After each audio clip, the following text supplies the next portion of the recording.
project manager for this project. Hi, Juan. everyone. Next is Jean-Claudia Chara. She's an associate professor in planning at the University of Texas, Austin, and is co-principal investigator on this project. Jean-Claudia. Good morning, everyone. And then I'm Brian Taylor, and I was the principal investigator for this. Next slide.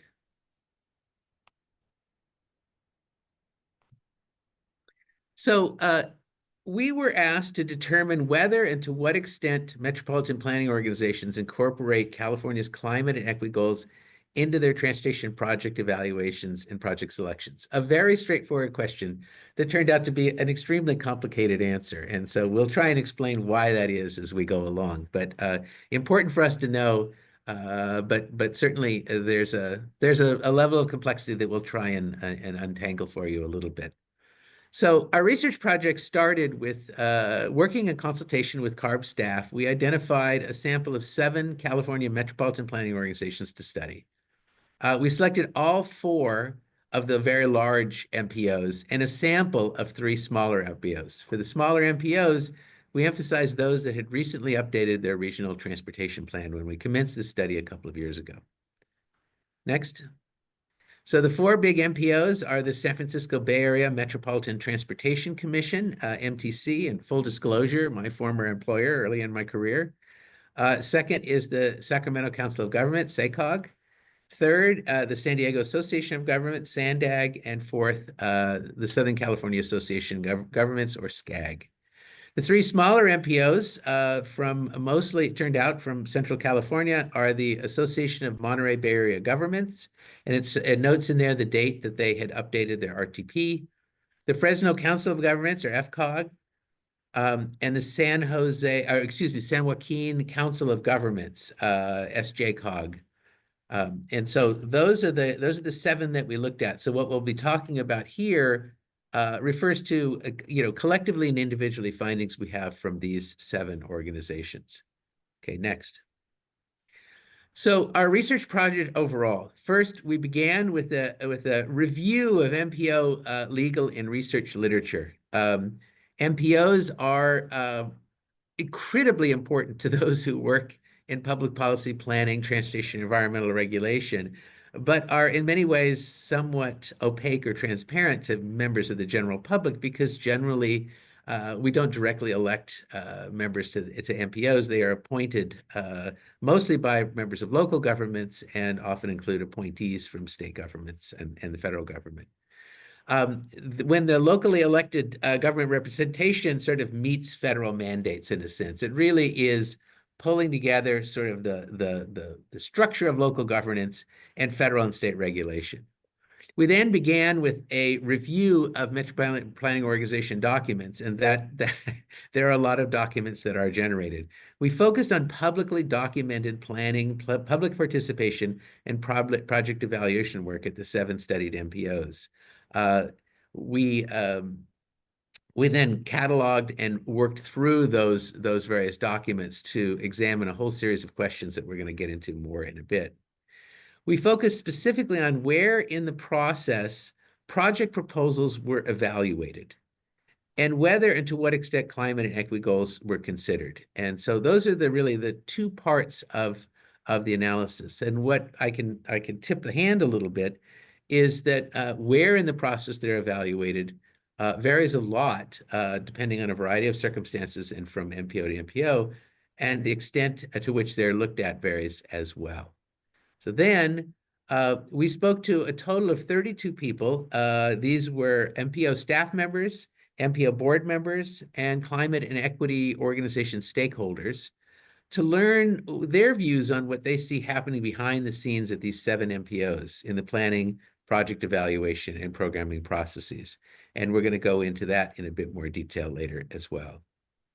So I'm going to begin with just some of our key findings so to help you kind of think about those as we work through some of the detail. First is that all 7 MPOs that we looked at do integrate climate and equity into their planning work.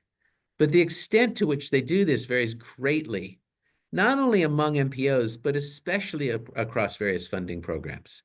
Some funding programs, this is very much of a lead. Others, it's sort of a secondary consideration. Second is that the project evaluation methods range from comprehensive to relatively rudimentary, although all of them do them, and from clearly transparent to, in some cases, we found poorly documented. And we want to emphasize here that we looked at publicly available documents. In some cases, there may have been better documentation that was not made publicly available, but we considered the question of transparency one about what was available publicly. Third is that emissions and VMT evaluations tend to be more robust than equity assessments. And we think that that's likely due to very specific regulatory requirements on the emissions VMT side and more general guidance on the equity side. And next is that some MPOs are notably improving community engagement and conducting plan level equity assessments. But again, this varies from MPO to MPO. So with respect to project assessment in the regional transportation plan, we sort of have come to the conclusion that rigorous climate and equity vetting during the RTP process is really critical. As inclusion in the FTIP is often procedural after the RTP approval, although the FTIP is where the money meets the road, as it were.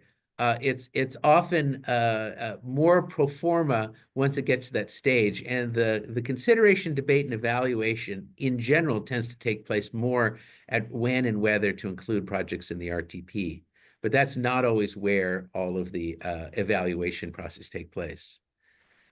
Second is that stronger, if you can go back one more, second is that stronger assessment methodologies are very likely linked to better climate and equity outcomes. And we had evidence of that in our review. And third is that the MPOs could better utilize already collected performance and monitoring data. Many of the data that they collect are required through various programs, but those aren't necessarily utilized in the project and program evaluation. Next.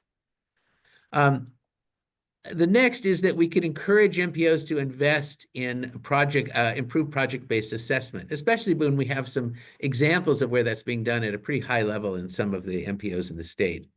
Scoring rubrics are really common for project evaluation, especially where data resources are limited. Most MPOs use rubrics with transparent criteria and weights. They aren't secretive. They lay out what the criteria are and how they're scored. And the MPOs that invested in project-based assessments in their overall work programs tended to have more robust and informative project-level assessments of the things in their program. There are some limits to project scoring that we found. Next one. Objective criteria often include things like traffic volumes or funding availability, which might be seen as exogenous or endogenous to the whole planning process. So we're going to evaluate a project, and one of the things that we're going to do to see whether it's a good project is whether we have money to build it. So in some cases that's included. Next. Some criteria like accessibility improvements are often assessed subjectivity by MPO staff or stakeholders when the work on that is proceeding very, very rapidly, and there are a lot of new accessibility evaluation tools that are in place, but they aren't always used consistently. Scoring processes also vary in their clarity and consistency. Next. Current rubrics often mix objective measures with subjective assessments, some of which may be made by groups with goals not aligned with current MPO priorities. So there are various subcommittees and groups and organizations that may weigh in on these, and they may have their own goals that aren't necessarily aligned with what the MPOs are seeking to do. Next. And scoring may also fail to capture long-term and cumulative effect. And that's one of the dilemmas of individually evaluating projects and not how they function as a group or in concert with one another. And they're less useful when decision makers disagree on key trade-offs. So when everyone's on board roughly with the project and what its effects are likely to be, these processes go well. But when there is disagreement, it's not always the case that these evaluations can inform those debates. So now we're going to put metropolitan planning and programming into context. So that's our next start. So California MPOs produce two key documents. They produce the RTP, and then in California, the SCS. This has been going on for over 20 years. The RTP is a long-range plan. It includes SB 375 mandated sustainable community strategy to reduce GHG emissions. Some counties and regions also have RTPs incorporated into their MPOs plan. The FTIP, which has a 4 to 5 year time horizon and not a 20-year time horizon, is a near-term plan listing funded projects. The local county transportation commissions and the regional transportation planning agencies may also have short-range plans that are consolidated into the FTIP. So it's important to understand that MPOs as regional governments are really products of federal and state legislation. So next. So the US DOT distributes federal transportation funds to state, who suballocate some of these funds to MPOs, and requires regional transportation plans and FDIPs to distribute these funds. The states receive the federal fund and allocate them to MPOs and local governments. They provide additional state fundings, and the additional state funding can include its own criteria, its own requirements. The Air Resources Board is a regulatory agency that sets GHG emission reduction targets for each region. It reviews the SCS APS for target achievement, and the sustainable community strategies focus on coordinated local land use, housing, and transportation. But it doesn't regulate local land use, which that specific regulation remains with municipal governments and counties. And then MPOs in this process are planning agencies, as opposed to regulatory agencies, that develop the RTP SCS, the long-range plan with a 20-year horizon, and the FTIP with the 4 or 5 year horizon. And the RTP SCS must be fiscally constrained, must meet air quality requirements, and must address GHG reduction targets. The FTIP implements the RTP SCS and lists out funded projects. So some of the complexities of MPO planning. One is expanding demands over time. MPOs face numerous requirements and get pushed in many directions, including regional needs, air quality, performance measurement, public involvement, fiscal constraints, GHG reduction, sustainable development, equity, plans that voters approve, and local option sales tax measures, and more and more. The key products tend to be, again, that long-range RTP and the near-term FTIP to reflect how well the MPOs address these demands. They're diverse organizations. They vary significantly in size, in the capacity of the staff to conduct analysis and work, in their governance structures, in their regional context, and these lead to very different priorities and processes for how they go about planning. Some smaller MPOs may struggle with equity analyses, while the larger ones tend to have more resources to conduct these sorts of reviews. And then there's an evolving context. There's changing demographics in regions. The economic fortunes of regions may rise and fall over time. The priorities require MPOs to adapt their approaches, especially regarding equity in areas with housing needs, gentrification, and exurban poverty, all of which complicate their planning processes. And then with respect to project selection and prioritization, project selection criteria have tended to expand beyond roadway performance over time to include multimodal considerations, public health, and equity. However, the funding silos that limit what funds can be used from what source for what purposes complicate cross-modal planning, because often those funding sources work explicitly against that. With respect to best practices, aligning criteria with long-term goals and emphasizing user impacts are recommended by this group, but flexibility is clearly crucial due to varying agency conditions. Some simply have different capacities compared to others. There are political dimensions to this process throughout. MPO decision-making is indeed inherently political, with local interests often in conflict with regional benefits and state and federal mandates. There are technical shortcomings as well. As we noted earlier, the equity assessments at this stage, at least, often lack the rigor and consistency due to both methodological issues and lack of standardized guidance, the sort of standardized guidance that we see on the environmental side. Existing analyses may not fully capture the needs of marginalized communities, and we heard that from some of the interviews. With respect to the MPOs in California, except the Bay Area, they've tended to favor auto infrastructure historically, with the FTIP being funded less, it being less modal than their RTPs at the same MPO. Local option sales tax projects can conflict with SB 375 goals, although recent trends tend to show some improvement in that regard. And before we transition into the next section, I think we can hold the questions for our section breaks. And I see we have a hand raised from Mike Bullock.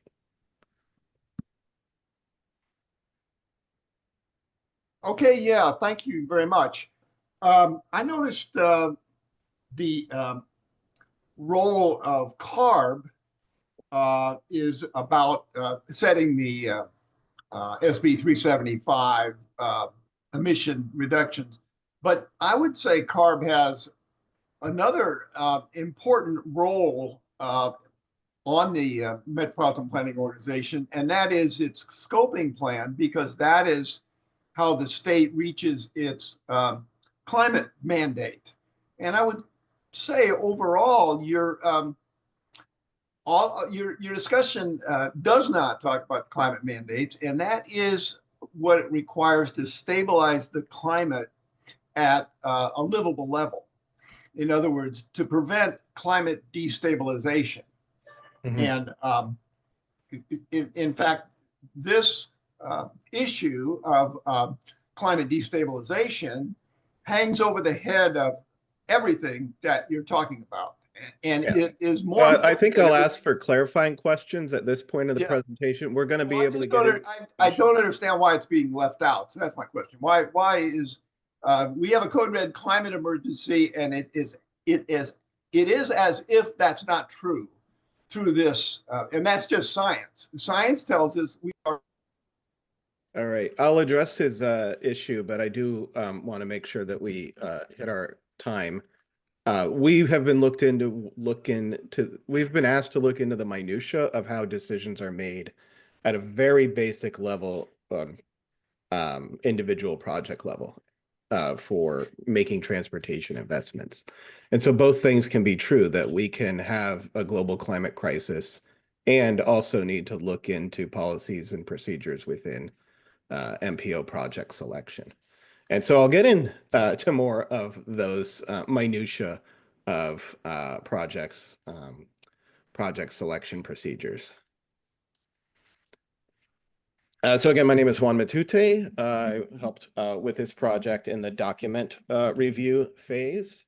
So we collected and reviewed various public documents from the MPOs. The overall work programs, which are federally required work plans and budget narratives that have dollar values attached to what projects that an MPO staff will be working on over the year. We looked for evidence of projects, staff assignments, and budgeted resources specifically related to project selection and evaluation analysis. Regional transportation plan, sustainable community strategy. These are the big documents that are outcomes of the planning process. And we looked for evidence of how climate and equity considerations were presented in these plans in terms of both goals and in links to performance measures or quantification. Especially for equity, we looked at equity considerations in the mandated public participation plans for the RTP SCS updates. We also looked if MPOs had engaged the public on their FTIP processes, though that is not required, well, required engagement, but not required to the same extent as for the SCS. We looked at those FTIPs. These are large spreadsheets, sometimes in PDF form, of funding for specified projects. We looked at MPO meeting agendas, reports, presentation, and minutes. And with these, we were really looking for areas of controversy in discussion, in minutes, in agendas, and presentation, to understand if there were climate or equity considerations or trade-offs that were asked of the board to make on climate and equity impacts of project selection. Then we also looked at environmental review documents, primarily the comment sections, to understand where there may be public controversy between related to climate and equity concerns that the public may have related to project selection.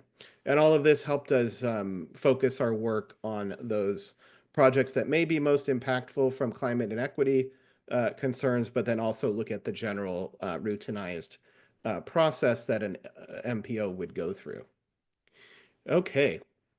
So in summary, we looked at whether scenario planning was used in order to understand climate considerations in the potential for having multiple futures or multiple changes in both climate, physical climate dynamics, but then also policy response to climate change. We looked for checks of RTP or MTP, SCS consistency. We looked at whether individual projects were selected or assessed as part of their process to include them in the RTP. So individual level assessment. We also looked at whether a project sensitivity to future conditions was considered. And that's somewhat related to the scenario planning, but can be done in a different realm. Here, the green checkboxes mean yes. The purple checkboxes in parentheses mean maybe. The red X's mean no. And then the question marks were that we couldn't find enough information to assign that MPO to one of those categories. So digging into each of the 7 now, MTC in the Bay Area has the most comprehensive, transparent RTP-SCA process amongst the MPO reviewed, and it goes beyond standard practice. So they're using scenario planning, a very advanced version of scenario planning. So unlike most MPOs, they use scenario planning through their Horizon initiative to assess projects against multiple potential futures, considering uncertainties like climate change and policy shifts. We find this to be superior to the single forecast predict and act approach. In addition, MTC looked at climate or equity implications against projects against equity implications in each of those futures.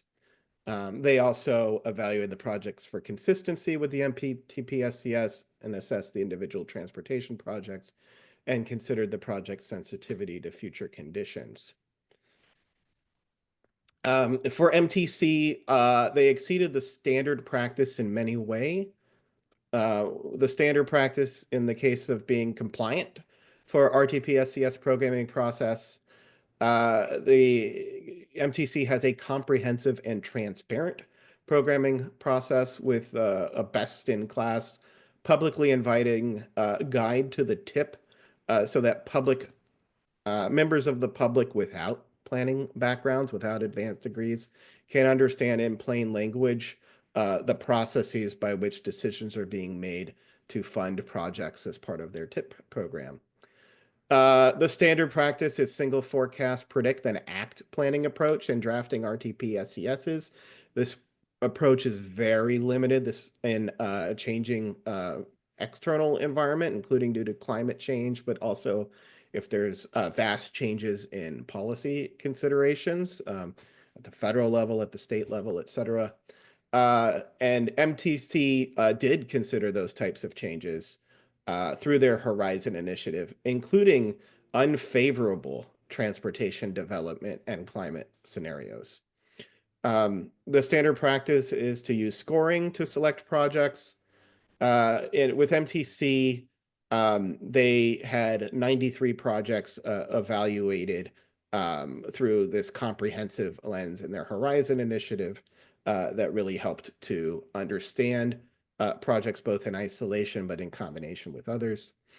And then the standard practice is that equity processes are somewhat bolted on or done in parallel to planning. And MTC's equity platform directly informs their Horizon initiative, RTP, SCS, and the TIP. So it's much more integrated. In addition, they have a comprehensive project performance assessment with a benefit cost ratio, an equity score, and alignment with their guiding principles of affordable, connected, diverse, healthy, and vibrant. And their benefit cost assessment was the most comprehensive of those reviewed.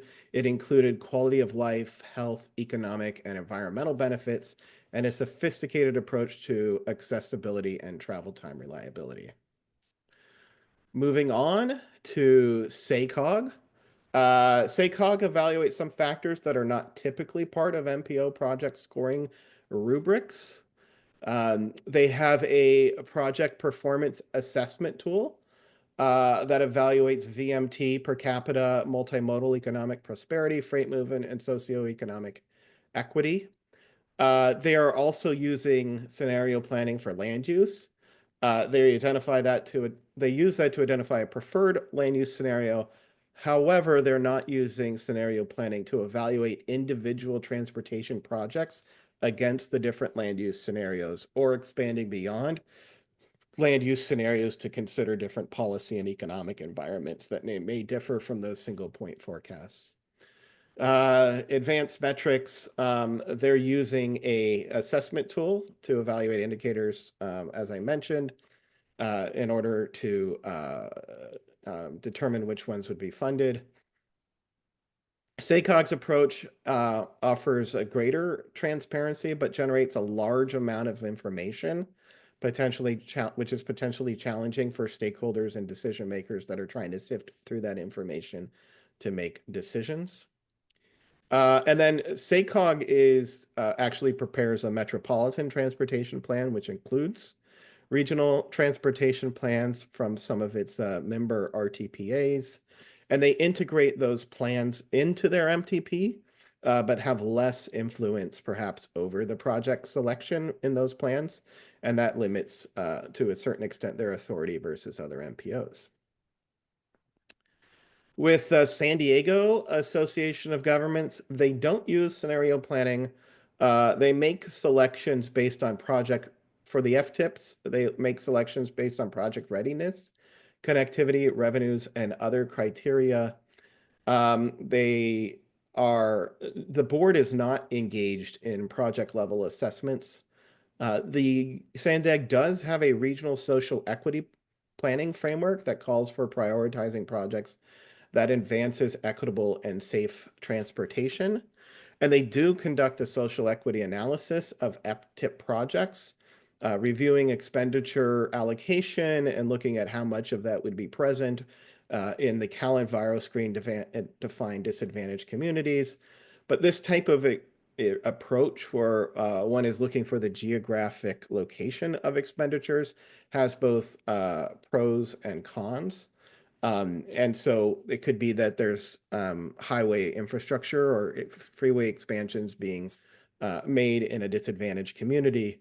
And so the type of investment is really important to understand the equity impacts of individual projects. And then so while that project level equity assessment is lacking, their SANDAG's social equity planning framework does identify the need for that in the future. And then the Southern California Association of Governments, the largest MPO in the known universe, uses limited scenario planning. It's home to more people than all but 4 states. And given its size and diversity, SCAG delegates most project selection to its 6 constituent county transportation commissions, each of which prepares its own countywide transportation plan. This decentralized approach for the 2020 RTP was flagged by the Federal Highway Administration, which has led to changes since we did this research on the 2020 RTP to project selection, at least for the congestion management, air quality, and surface transportation block grant processes or funding programs within the RTPs. And then SCAG is using very limited scenario planning versus other MPOs, looking at primarily at base year, baseline, and plan packages rather than exploring future varied conditions. This limits the assessment of project performance under different future uncertainties, which inhibits the ability to consider climate impacts in project selection. Yes, so SCAG has in the past, as of the 2020 RTP, delegated project selection to its 6 CTCs.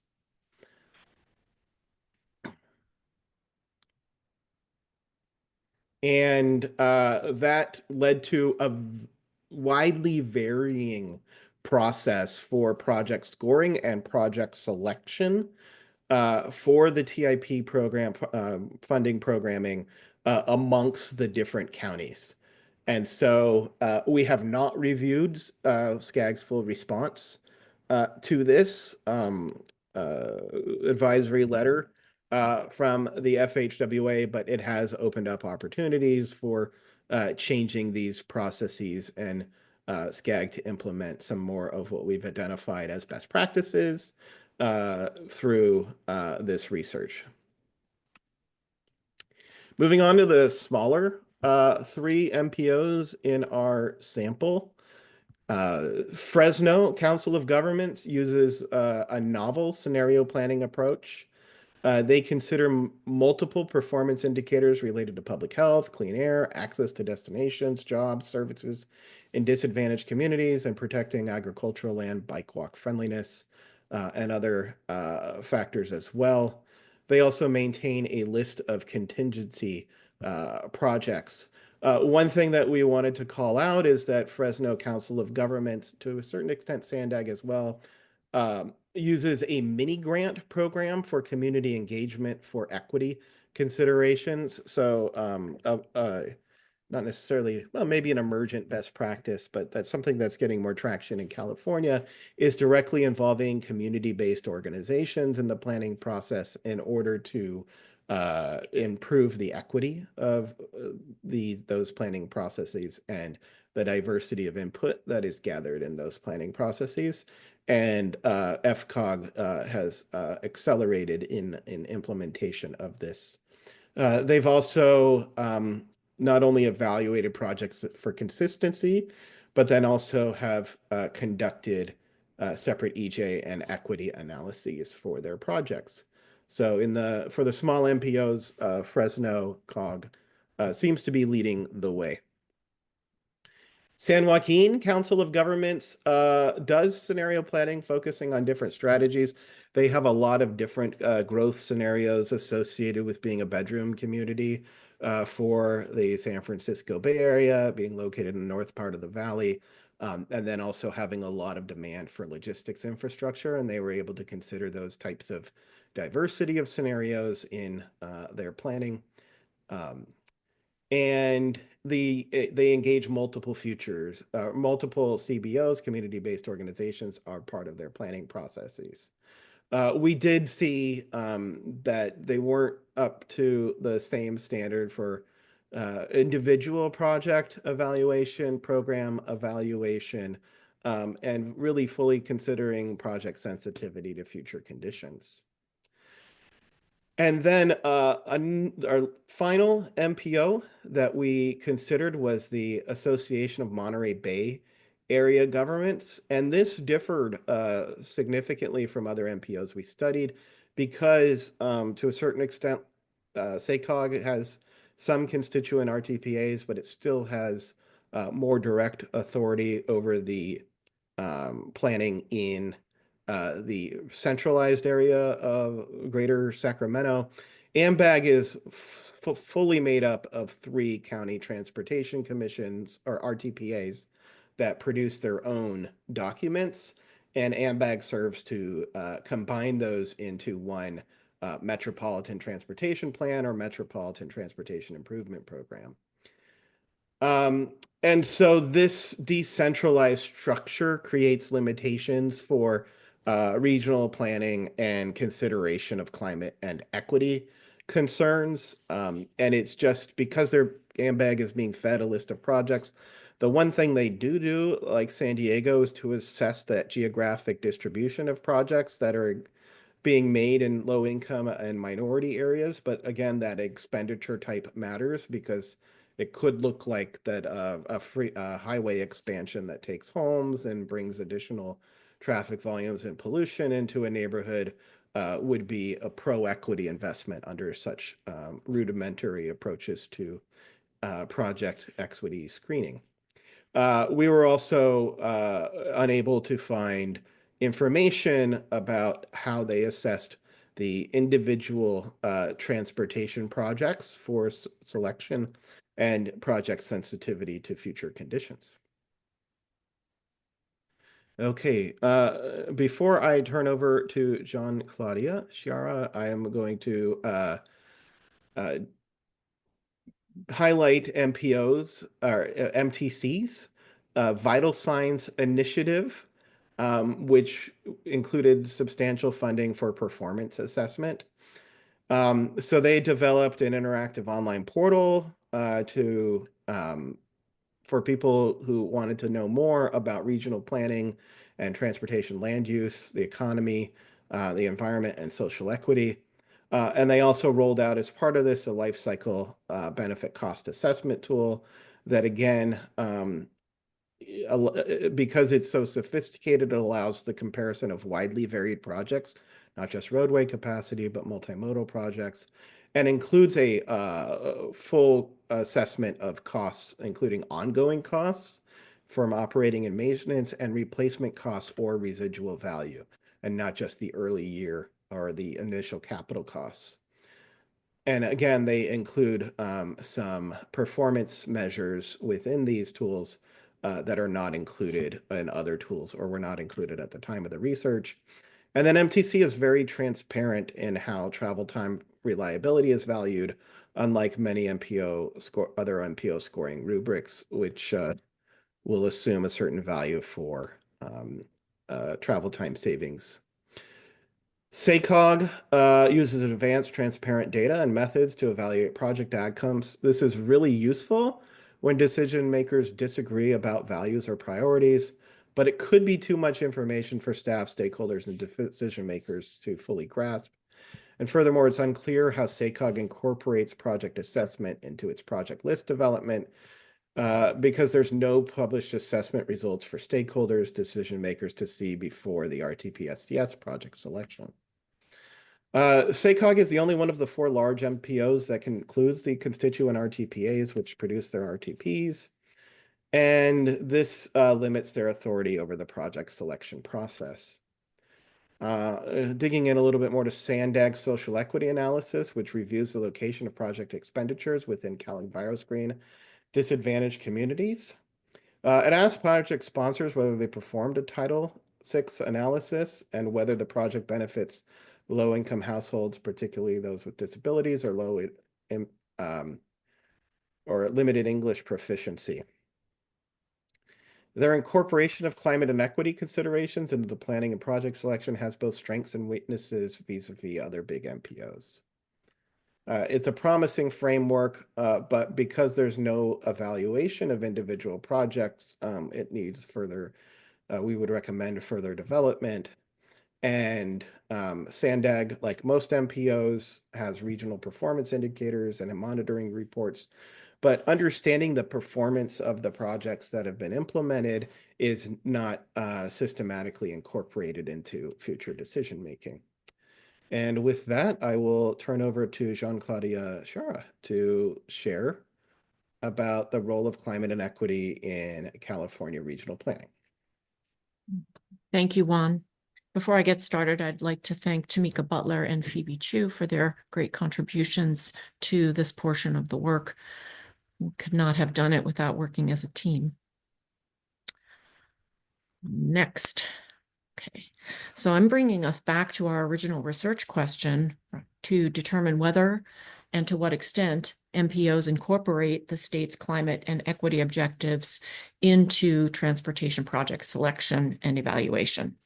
And as we've just heard from both Brian and Juan, a large part of our work involved reviewing publicly available documents, looking at the formally documented process.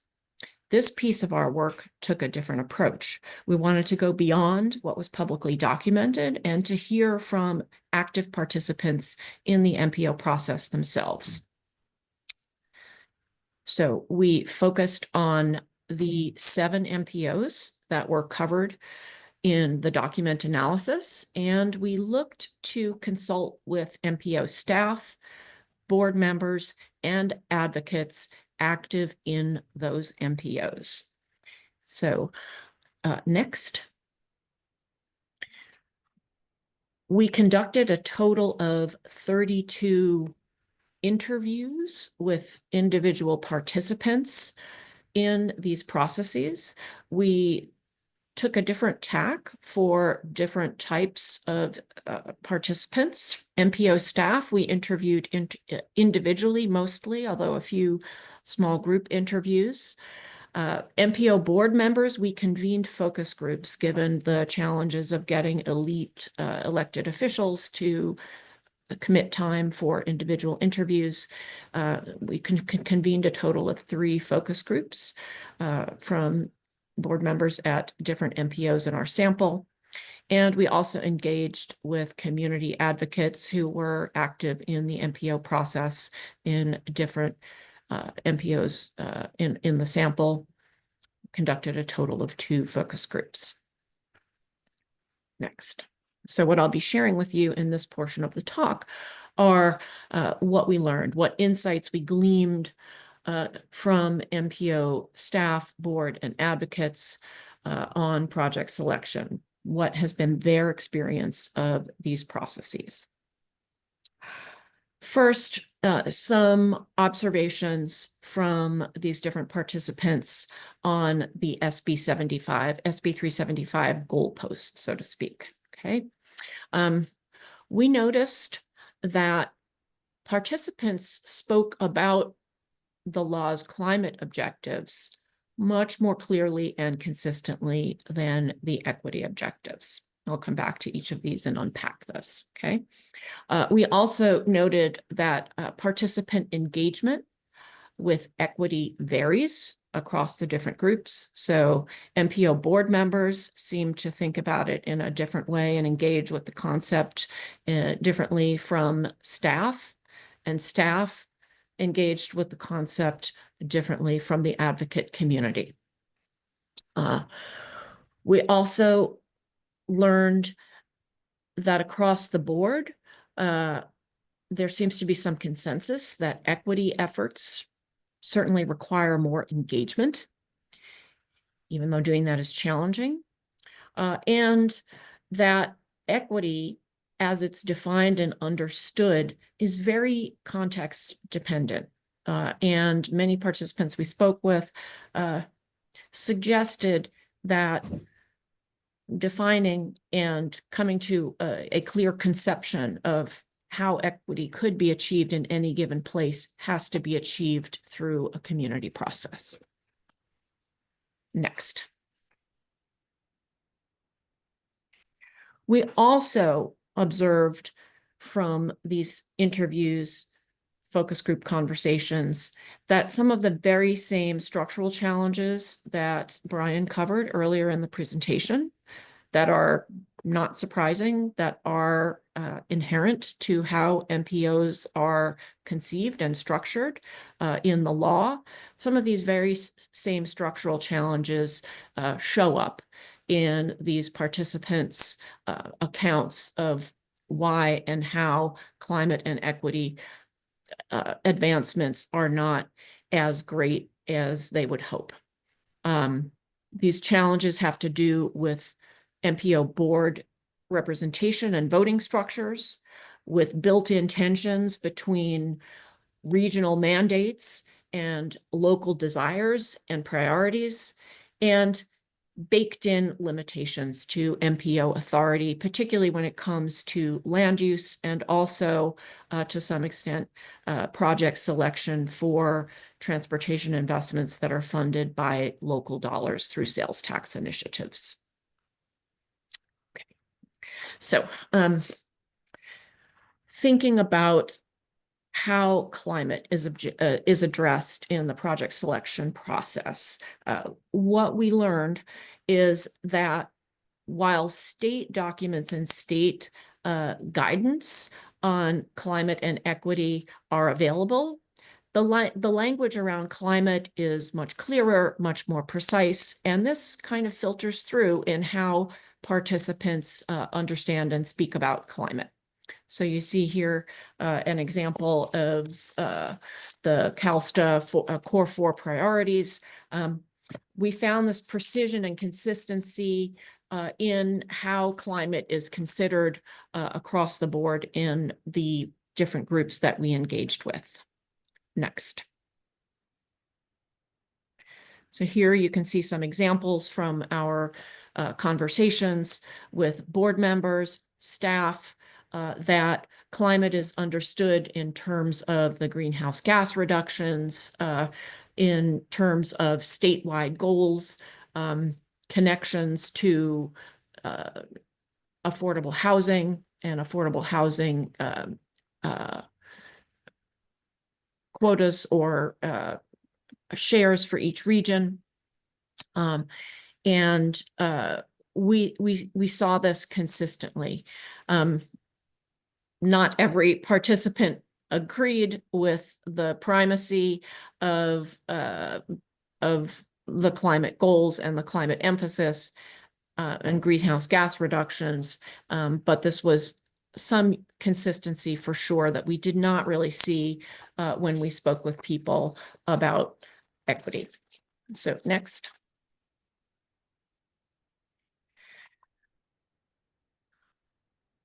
When speaking with our target participants about equity, we have referred back to some of how the term gets used in state policies and state policy documents.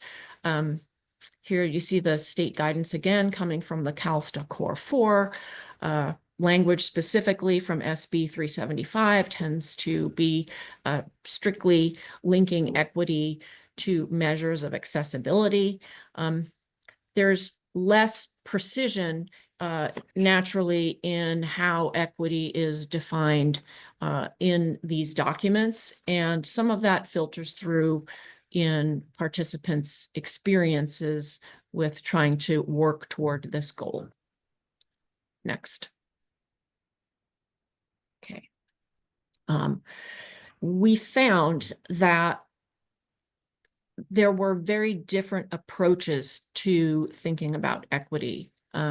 We did find that some participants tended to define equity in terms of how investments are enjoyed or how different communities benefit from investments based on their demographic profiles, racial profiles, income, histories of disinvestment. There were also others who thought about equity from the perspective of people who have very limited mobility due to their geographic location, due to their isolation. We heard people talk about equity in terms of economic opportunity and access to jobs. And we also heard people talk about equity in terms of connections between both climate and equity, that these two things could not really be separated, that investments in equity would be investments in climate advances. Next.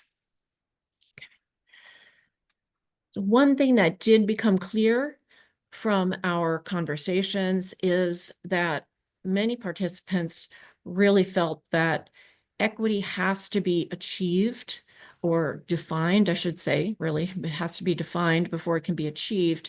And equity could only really be defined through community processes, that was a first step. And moving toward realizing it also involved this community engagement. That said, we heard from many people that this is difficult, that the existing processes and plans for doing this are moving in the right direction, but often not really hitting the mark. And that has to do with a number of things. For one, community engagement is inherently difficult. Getting people to focus on the process and have the time to participate and engage is challenging. Next.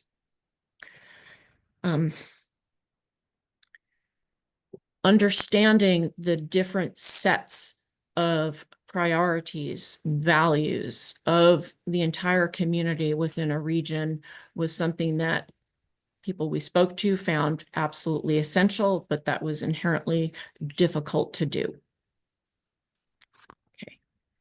Okay. Some of the groups that are most critical for advancing investments that are more equitable are very difficult to engage with. And they need more than the current process is giving them in order to participate and really feel like they're having a voice. There was a lot of sentiment that when we do community engagement as it's performed now, that there wasn't really the same feeling that people were really included, that their perspectives mattered for the process, and that their input actually led to different decisions. Okay, thank you. All right. So there was clear recognition amongst the people we spoke to of these structural challenges that MPOs face. A key one that we heard from numerous people about was the issue of MPO board representation and voting. MPO boards tend to be structured on a one seat, one vote format, which means that all of the all of the constituent local governments send an elected official or an elected official's representative to the MPO board. Each member of that board has a vote, and votes are often made by consensus or by majority. This structure does not take into account differences in population across different jurisdictions. And we heard from many people about how challenging this makes it when some communities that are smaller and maybe don't have the same numbers of regional population are able to exercise more influence when voting than larger jurisdictions. Often what we heard was that there tends to be more of a suburban bent to the kinds of decisions that are made due to the greater influence accorded to smaller suburban cities and counties due to this one vote, one seat structure. We did learn about one instance where there has been significant change in that direction. For the most part, I won't reveal, what cases we looked at specifically, but the case of San Diego is known to all. It's been publicly documented that state law changed the way that voting happens on that MPO board. And we did hear from various observers that has made a difference, that central city populations and advocates for those communities have greater access to decision-making than they used to. Regional local tensions. Okay. We heard from a lot of people that it's very difficult to balance this tension between making investments that are going to serve climate and equity goals from the regional perspective with the desires of individual constituent local governments, cities and counties. And that in spite of efforts by some on MPO boards and staff to encourage a real regional ethos and approach, that local priorities, parochial priorities, sometimes came into conflict. That might have been for a project that was really locally desirable, say for congestion relief. That might have been a hot button topic for the region as a whole in terms of trying to achieve its greenhouse gas objectives or providing for alternative transportation modes for different communities, but one local community really saw that as important. Second or third structural challenge that we saw here are the basic limits to MPO authority. And we heard both about the challenges that MPOs face because of their inability to have local governments implement the SCS in the ways that would do better to advance climate and equity goals. The MPO plan is kind of seen as the vision, but it's in the hands of local governments to implement and execute. And it was seen to be less accountability there. All righty. So what we learn kind of overall is that there's clear recognition that MPOs are central to the SB 375 project. However, there are some well-known limitations that impede progress toward reducing greenhouse gas emissions from transportation and achieving more equitable transportation investments. Some particular remedies deserve attention, things that were pointed to by the individuals we spoke with. Certainly reforms to MPO governing structures come up and seem to be a clear and tangible way to address some of the issues. Additionally, there is room, we think, for further state support that will help MPOs and provide incentives for the pursuing projects that achieve regional objectives over more localized priorities. I think it's important to sit with this distinction between how we saw climate and equity objectives discussed. Climate objectives were discussed and measured and pursued in relatively uniform terms. That said, there are regional differences. Less urbanized, less wealthy regions had somewhat different priorities, wanting to emphasize more investments that would serve economic development. And at the same time, approaches to equity are quite diverse and perhaps necessarily so. We found that board, staff, advocates, they all seem to want a context-driven understanding of what equity meant in their region. That might mean investments that would facilitate job access. It might mean investments that would make alternative transportation more accessible. It might mean investing in housing in areas that were closer to jobs. But it was this context. We're sorry, your conference is ending now. Please hang up.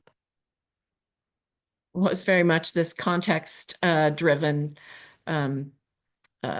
approach to thinking about these in specific regions. Thank you. Please hang up. Thanks. I'm not going to hang up, but I will go faster through our conclusions and recommendations so we can get to the Q&A. I couldn't see which person had joined via phone. All right, so our general recommendations are that... Thank you. Please hang up. This is difficult to understand, and that meaningful engagement in MPO processes requires high level of process knowledge and time. Paying and educating community-based organization is an emergent best practice for community engagement, but then also producing materials that are written at levels that the general public can understand. So that would include those without both advanced degrees, but perhaps even university degrees or bachelor's degrees related to these subjects.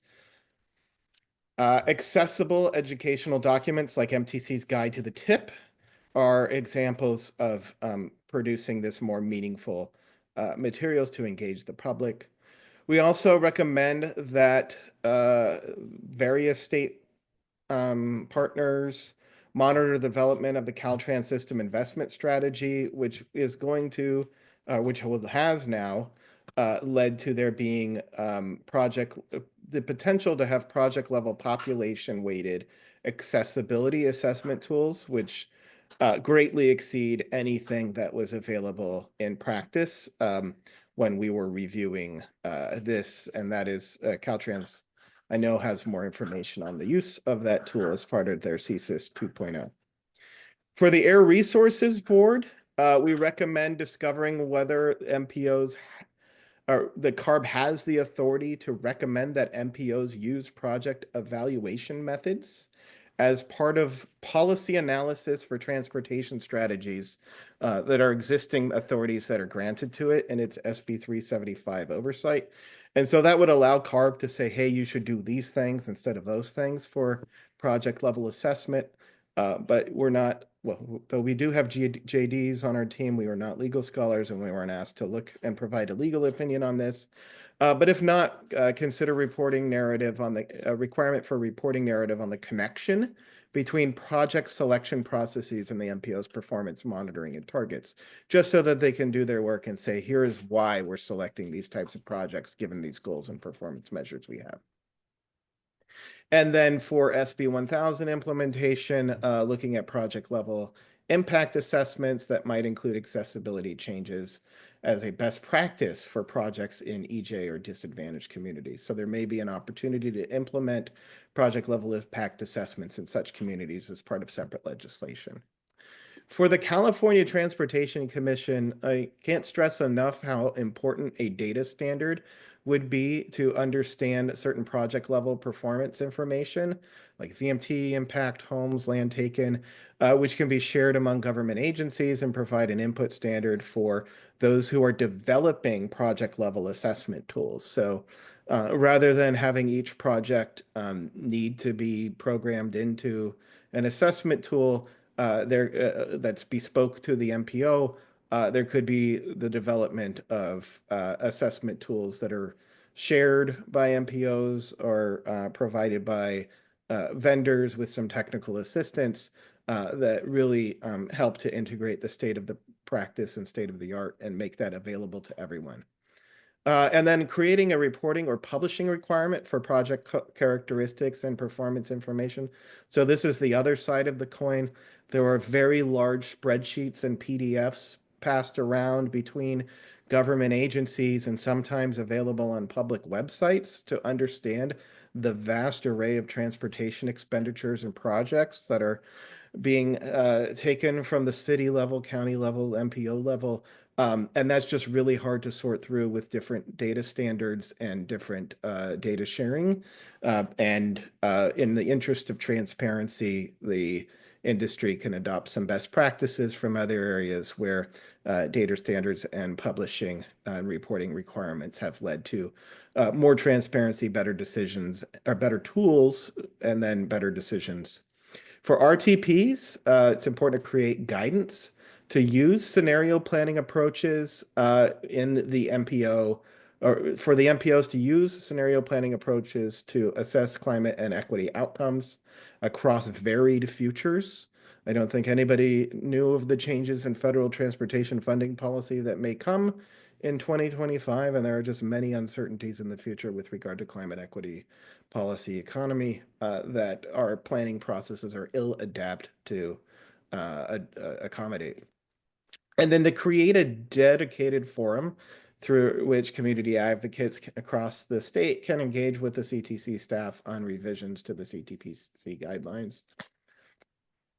For the legislature, at the time we wrote the report, there's need for some fixes to Streets and Highways Code 182 and 2.6 and 2.7 regarding the way that MPOs, RTPAs in California did project selection. And with that cleanup, and there has been subsequent legislation on project reporting and data standards, it's just really important to require some of those perhaps CTC recommendations in legislation to implement those quicker and in a more standardized format.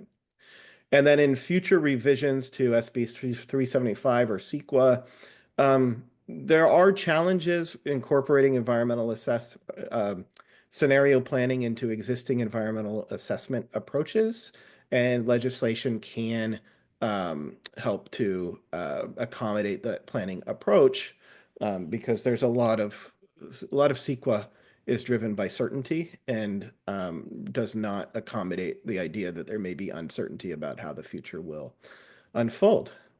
And then participant compensation. The public sector should be able to compensate people for participating in engagement practices or advisory committees, and this has been held up in administrative offices of many state executive branch agencies and probably needs a legislative fix in order to fix.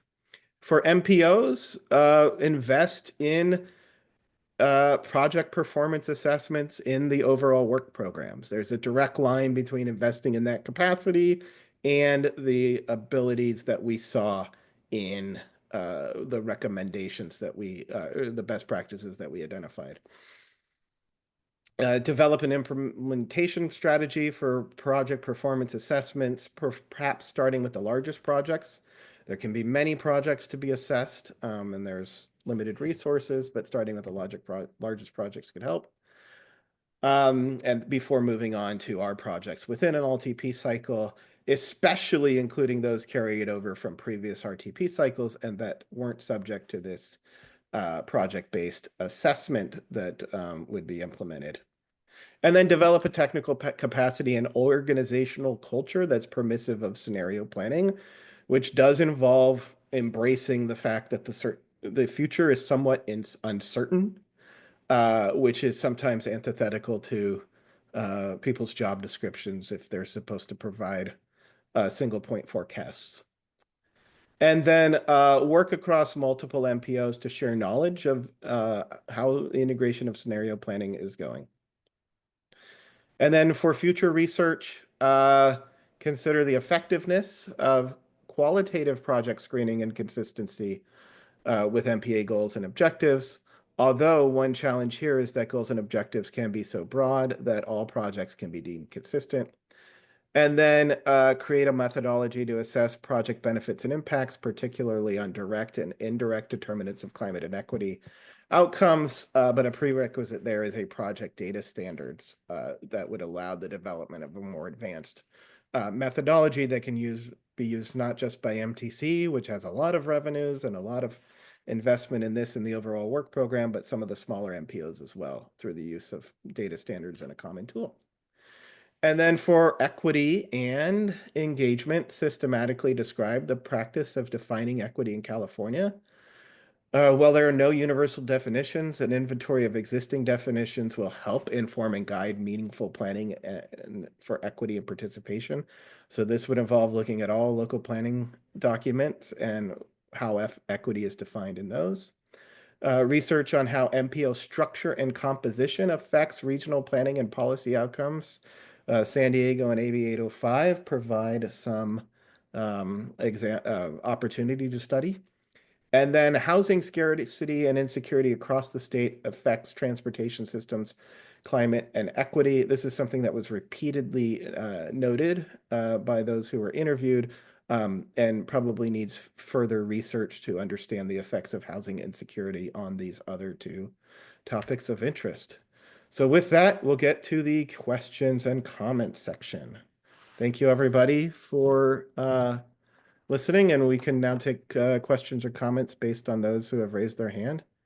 And now, Mike. Okay, yeah, thanks. I hear this phrase over and over again, and that's climate and equity.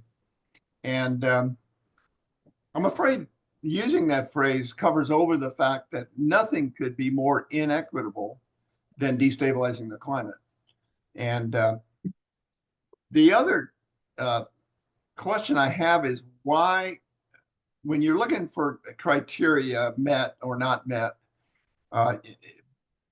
in the regional transportation plans, why wasn't one criteria, does it conform to the CARB scoping plan? And that is because the CARB scoping plan is what California has to do its part to avoid climate destabilization, which is almost certainly happening.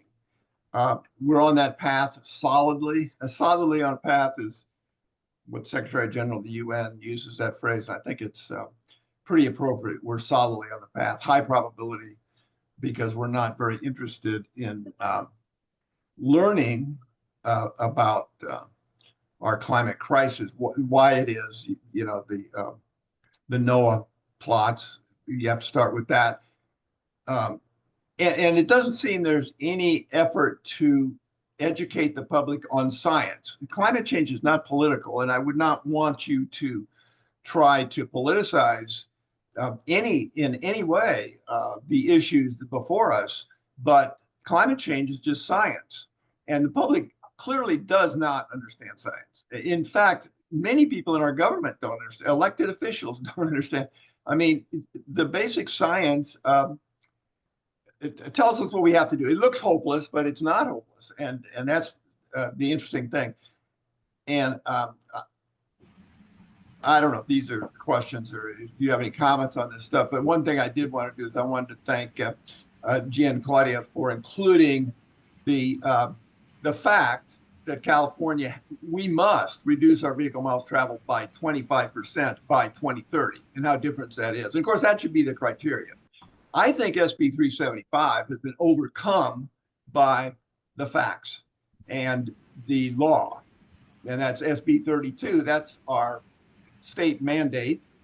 And also AB 32, which says CARB has to do with the scoping plan to how are we going to achieve the mandate and this 25% number and the mitigation measures. And the only three that really matter, and that's doubling transit service and pricing of parking, pricing of driving. It's clear when you read the CARB scoping plan, and I hope every single person that's listening has read the CARB scoping plan, especially Appendix D and E, and that's where you see that 25%. And how are you going to do that? We're so car-centric. Well, they know that, and they did a good job, and they have the criteria, and they have the mitigation measures, and pricing is essential.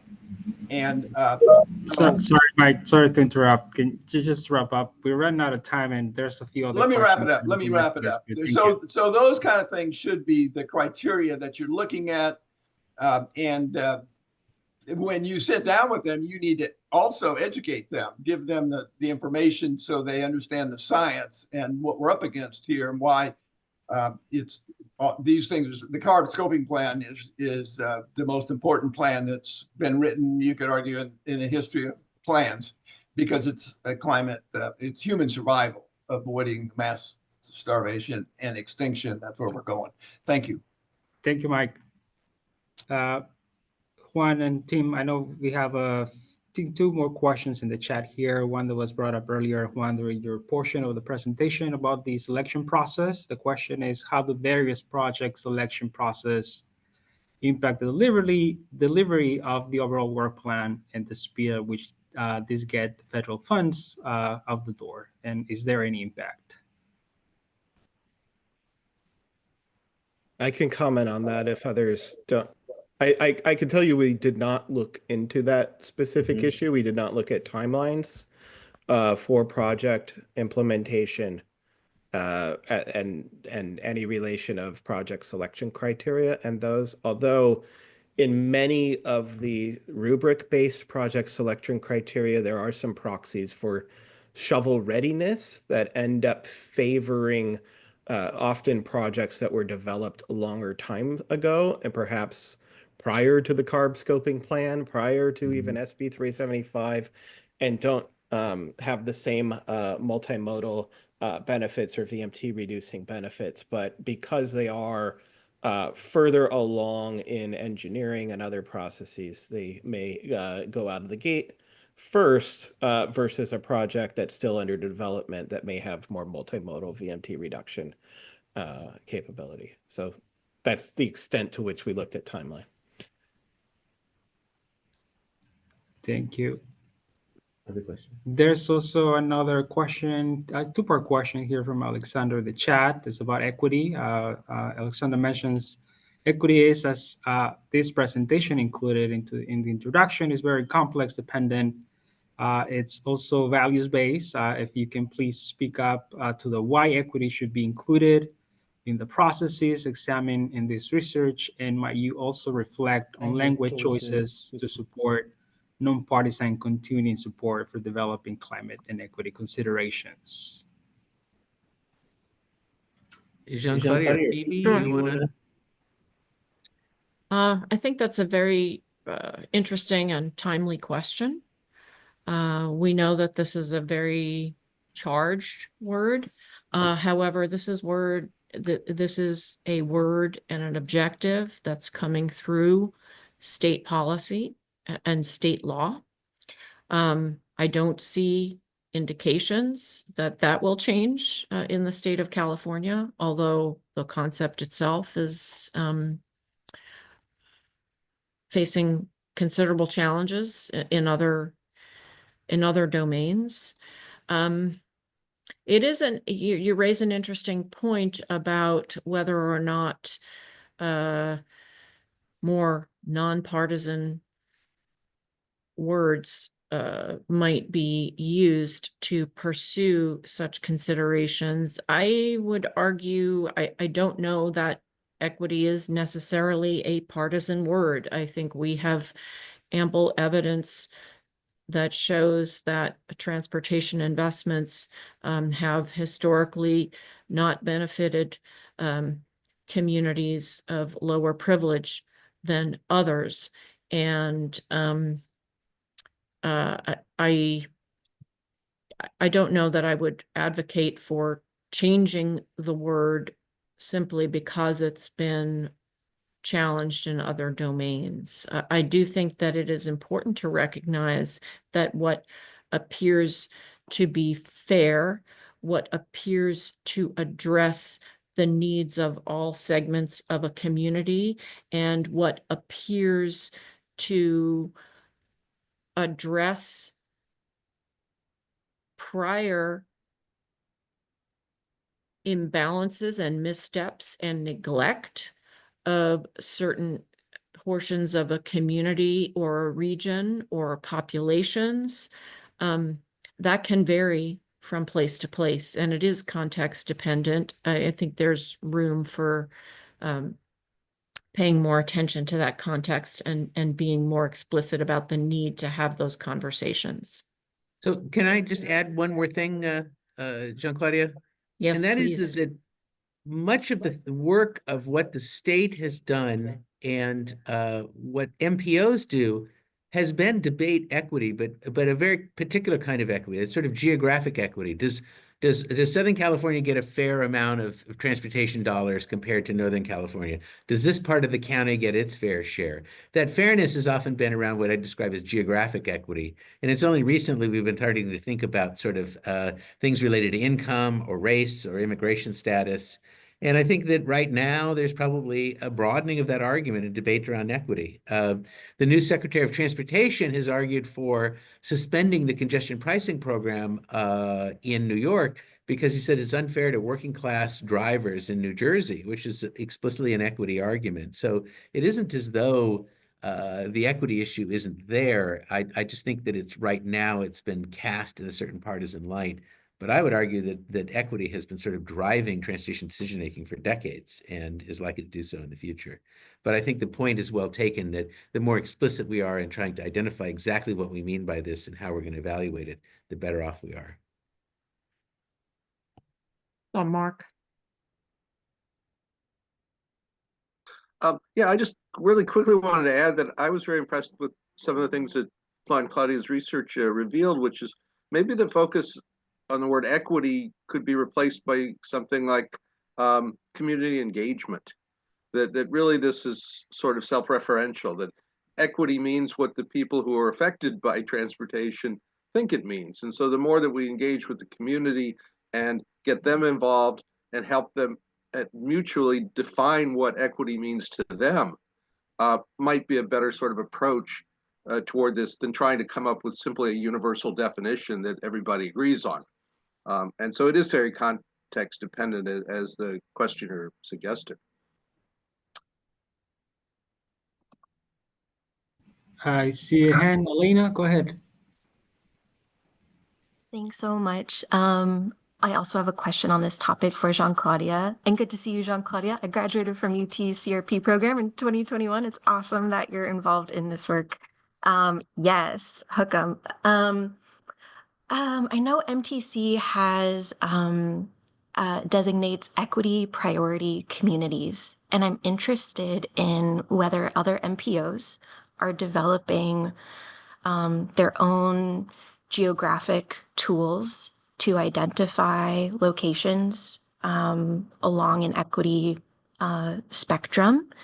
I'm thinking about that in the context of implementation of SCSs and RTPs and the role that locals play in realizing these objectives, and just thinking about these geographic tools as places to identify and kind of hold accountable locals in implementing the equity goals for RTPs and SCSs. So yeah, kind of curious if others like MTC, ABAG, and others have, what they've done with those equity priority community lenses, and if there are others.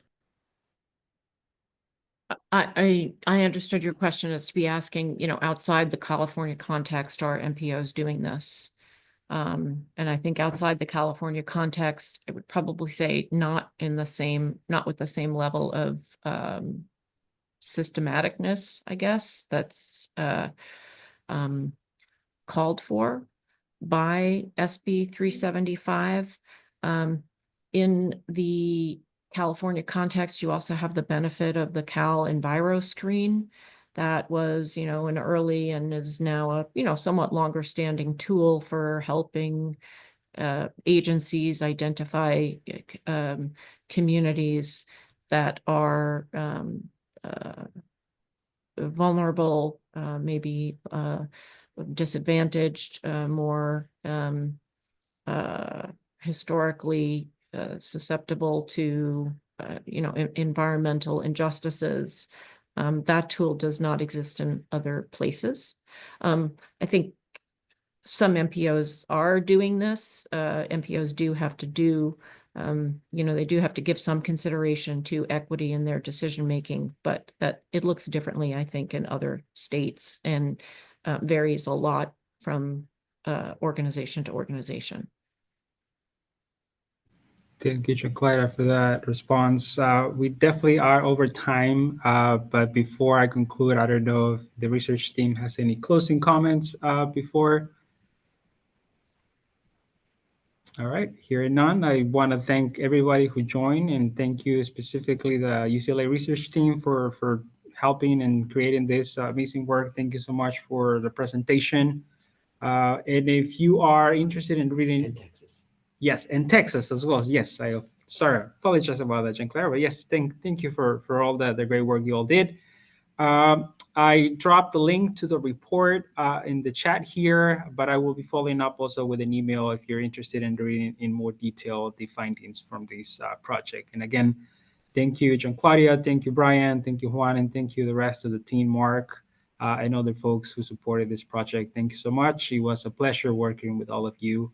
I hope to see you all soon. Thank you, everybody, for participating.